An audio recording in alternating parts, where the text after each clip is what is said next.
Hello, language learners. Today, we're focusing on the difference between simple and continuous verbs in English, ensuring you understand how to use them correctly. 大家好，语言学习者们，今天我们将聚焦于英语中间单时态语进行时态的区别，确保你能正确使用它们。Introduction to simple and continuous verbs. Simple verbs express facts, routines, or general situations, such as I eat breakfast at 7 a.m. It indicates a habit.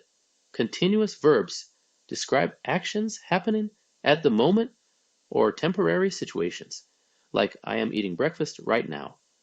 简单时态与进行时态介绍。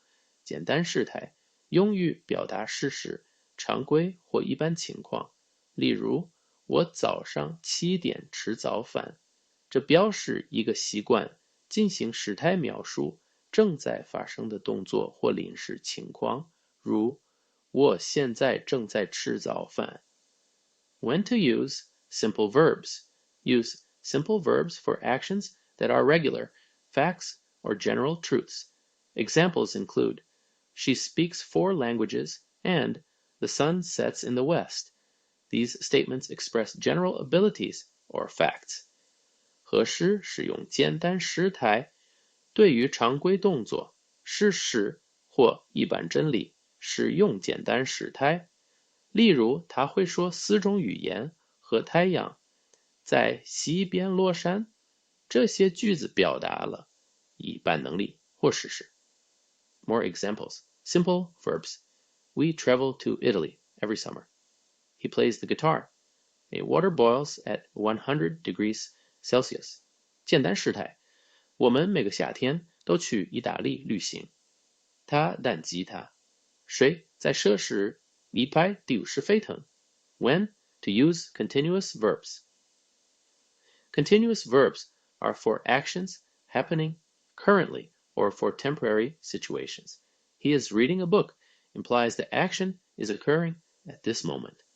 和时使用进行时态，进行时态用于描述当前发生的动作或临时情况。他正在读一本书，意味着这个动作正在此刻发生。More examples. Continuous verbs. She is studying for her exams this week. They are watching a movie. I am learning to cook Italian cuisine. 更多实例。进行时态。他这周正在为考试学习。他们正在看电影。我正在学习做意大利菜。Common mistakes and tips. Remember, stative verbs typically don't use continuous forms.